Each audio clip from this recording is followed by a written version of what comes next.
NG. We are a player in the energy, mobility, city infrastructure, and airport sectors, amongst others.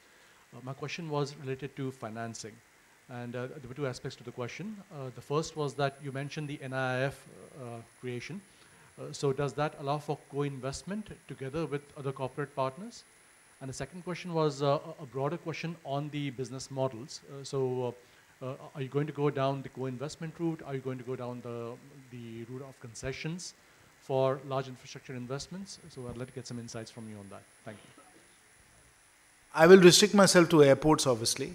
As far as NIF is concerned, certainly it can co-invest with other entities.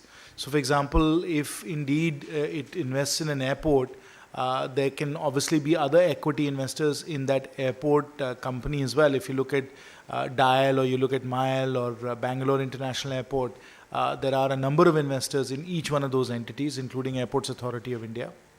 So obviously there are co-investors. And as far as the business models are concerned, as an asset class, today airports are extremely attractive. In fact, they are one of the most attractive asset classes in infrastructure right now, because typically airports are very self-funding. Because obviously there are several revenue sources, airport charges, ancillary revenues like parking, obviously non-aeronautical revenues like hotels, like shopping and so on. So airports have multiple robust revenue sources. Demand is growing and is fairly predictable. And as a result of that, airports as an asset class around the world in infrastructure have been really highly valued and have attracted a lot of investment.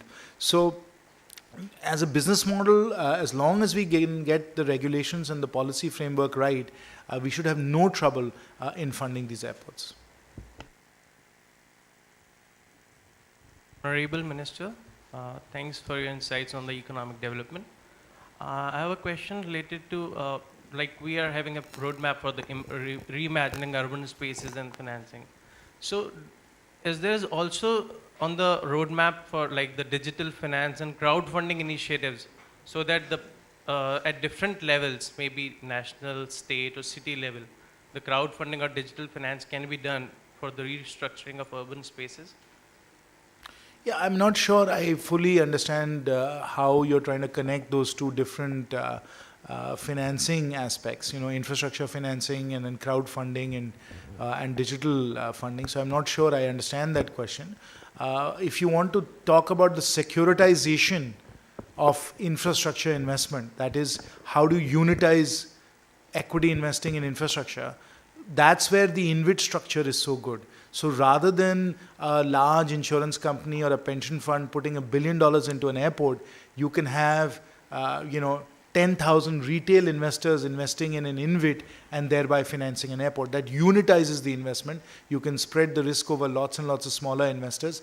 And that's why that particular asset category, just like REITs, I think is a very important element of infrastructure financing going forward. I'll take one last question and then I'll wrap up. Yes, please. As you are concerned about the aviation, do you see India coming into an area of manufacturing aircraft, passenger aircraft or cargo aircraft? At some level, we already are. We, of course, are making a number of aircraft for Air Force, Coast Guard and military purposes. Like we manufacture Dornier aircraft in Kanpur. I, in fact, kicked off production of the commercial line of that. So that is already happening. We are already making elements of all of these aircraft. So for both Boeing and Airbus, we do quite a bit of work as component manufacturers.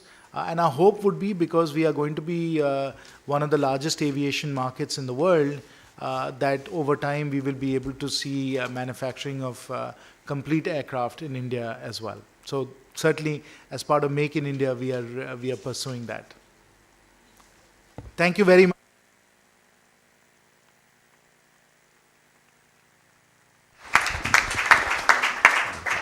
This just, I think, our Vice President is giving a vote of thanks. Can I request you to just stay back for a moment because we wish to give small mementos to the Honorable Minister and the guest of honor.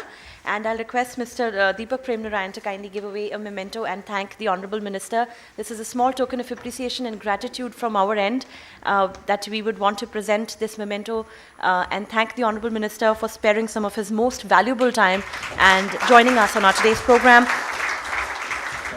We also have a small memento for our guest of honor, Mr. Anthony Vives, and we would like to also thank him for gracing this occasion with his presence and requesting Mr. Deepak Premnarayan once again to present this memento to Mr. Anthony Vives and thank him for joining us on our today's program.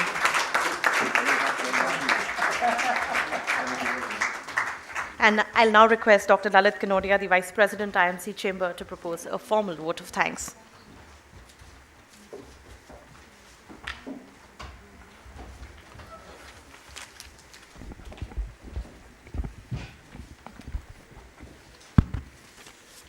It's my pleasant duty as the Vice President of the Chamber to deliver the vote of thanks. I'm delighted at the theme of this conference, Smart Cities, because I believe that urbanization holds the key to the growth of our economy and our per capita income. And maybe I'll spend 2 minutes. I'm half a professor, so I'll spend 2 minutes talking about the subject. The definition of a smart city today is one that provides a good quality of life to its citizens. It's nothing to do with electronics, it's got nothing to do with connectivity. It's how happy you are and how good your life is in that city. And if you see some of the finest cities, I travel because of my business, the software business, which is export oriented. I've done a lot of travel.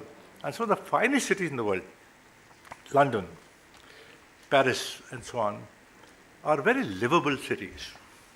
They're not necessarily high-tech cities, but they're very livable cities. And even the smaller cities, if you go to Belgium and you go to a place called Bruges, some of you have been there, it's poetry in architecture. So they're very livable and very lovely cities. I was very surprised to know that both London and Paris were built by the Romans. And Barcelona also. Amazing that the Romans in that time, and Rome too, that they could build the most beautiful cities, which are still the most beautiful cities in the world. I must make a point that if you look at cities with a population of 1 million or more, we in India have approximately 50 cities of that size. China today has 300 cities of that size. I reiterate, 300 cities of size, and the population of China and India are approximately the same. So I think we do need to urbanize as quickly as we can. Urbanization also leads, as our president very rightly pointed out, leads to economic development because the GDP comes out more out of the urban areas, no doubt about that. If you look at India, 68% of our population lives in villages and 32% are urban. If you look at China, 44% are rural and 56% are urban. So they've already very consciously tried to are urbanizing. It's predicted that if you look at the world economy by 2050, only 25% of the world population will be living in the rural areas. So I think we need to urbanize, without no doubt about it. And I'm delighted with the choice of our chief guest, Mr. Sinha, because the key to proliferation of cities is the transportation system. It can be road, it can be rail, it can be air, or water for that matter. So I think that holds the key to successful urbanization, and I'm sure that will happen. And if we urbanize, we will grow, whether it's per capita income or whether it's our GDP. I have no doubt about it whatsoever. Having said that, I would now like to formally propose a vote of thanks. Mr. Sinha is obviously well-traveled and well-educated, and he's also very eloquent, I must say. You know, he conveyed the message with, I enjoyed listening to him, and I've heard him many times before, so he's always eloquent. And I saw that he spoke almost extempore. Not almost. Almost extempore. No, wonderful. And of course, he gave a deep dive into the aviation industry. And the aviation industry, as you know, is the fastest growing in the country. Of all the countries in the world, the aviation industry is fastest growing, the civil, in India today. Mr. Anthony Vives, former mayor of Barcelona, one of the most beautiful cities in the world. Thank you for coming here. Greatly appreciated. We have a few speakers coming ahead of us. Rajesh Gauba, Ms. Sharmila Chowali, Mr. Sameer Sharma, and a host of panelists and speakers. My thanks to them for making the time to address this very distinguished audience. I must thank McKinsey for being our knowledge partners. It makes a big difference to have McKinsey deliver, and we've just released a book, as you saw. I must thank the media for the presence, and we have a wonderful audience. So I must thank the wonderful audience. Mr. Trivedi just left, he was the Minister of Railways, and I thought there'd be some questions on the transportation system railways, but anyway, he's no longer here. Thanks to Mr. Deepak Premnaran for having conceived of this program, our president, and Mr. Hari Shankaran, of course, for doing a wonderful job of arranging this entire seminar. I must thank our Reliance for being our conference partners, our sponsors, ILFS, Cisco, Panasonic, NG, and URC. India Habitat Center for being a wonderful location for this conference, and last but not the least, our IMC staff for the wonderful support that they provided. And we have a wonderful audience, we have a wonderful session ahead of us, and I think the key to India's economic growth, which I know is very close to Mr. Sinha's heart, the key to India's economic growth is urbanization. To my mind, there's no doubt about it. And sometimes easier to create than to repair. That's the only point I'd like to make. So if you're going to build these cities, which we are going to, I think planning will go a long way in making sure that they're livable and they deliver what we expect of these cities. So thank you very much. You've been a wonderful audience. Thank you. I'll just take a minute, sir. Thank you. I also want to thank our ILNFS team in Delhi and in Mumbai. They work 24/7 jointly with the IMC team. One other thing, aviation being such an important platform for my country, in about 2 months from now, we would be holding a focused aviation conclave, which has to do with different stakeholders. Particular focus is on funding, as the minister has indicated. This is a plan which is already in play, and we are working on that. Thank you. And why I'm saying this is that we would like you to come back again. Thank you.